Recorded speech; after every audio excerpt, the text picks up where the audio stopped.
As we look back on LGBT history, it's worth discussing one of the worst aspects of the oppression of gay people over the last 50 years, and that involves the use of conversion therapies in an attempt to change a person's sexual orientation. My name is Darren Langdridge, and I'm a Professor of Psychology and Sexuality in the School of Psychology at the Open University.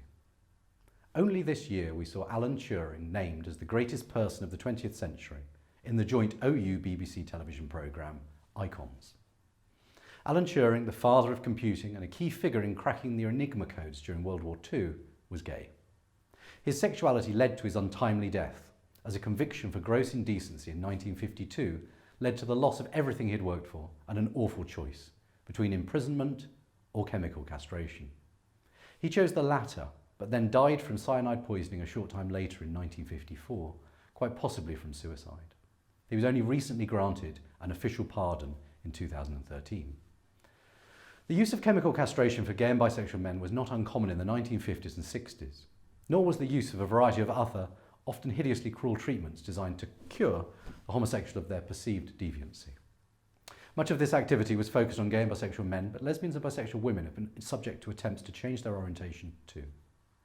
A considerable body of this work has been based on discredited notions from psychoanalysis about same-sex attraction as a form of developmental delay or deviance from normal patterns, this so-called reparative therapy. Indeed, many of the key figures in continuing this practice have been psychoanalysts, in spite of a general move against conversion therapies amongst most therapists. Some of the earliest methods involved the use of behavioural techniques in which people were exposed to same-sex erotic images whilst being electrocuted or given drugs to induce nausea. These approaches sometimes also added in heterosexual erotic stimuli following cessation of the pain or nausea. The idea here being to condition people away from a homosexual orientation towards a heterosexual one. Other therapists have claimed they can cure a same-sex orientation through psychoanalysis or other talking therapy. The reality, however, is that there is no evidence that any of these methods work. Any evidence in support of them is of very poor quality, based on biased clinical samples or otherwise lacking scientific credibility. All legitimate therapeutic bodies in the West now agree there is no value in these conversion therapies, with such practice considered unethical. Indeed, some of the techniques used are akin to torture and risk long-lasting harm to the people subjected to them. However, that's not an end to this story, not even if we limit ourselves just to the supposed liberal West. This is not a simple story of us moving from prejudice to enlightenment.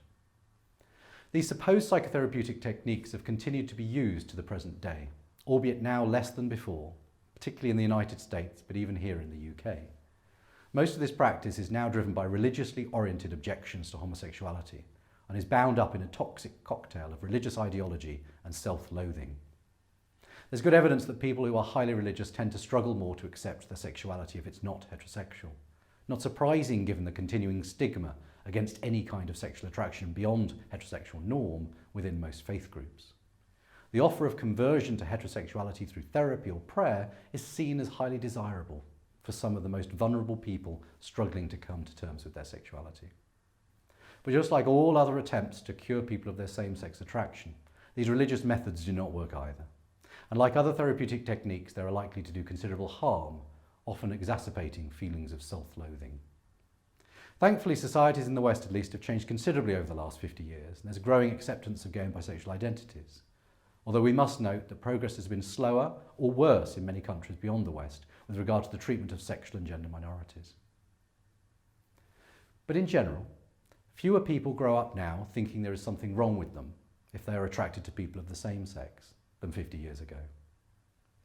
And if people are struggling with their sexuality, most therapists will now meet such a client with understanding and seek to help them to incorporate their feelings into their identity rather than try to cure them.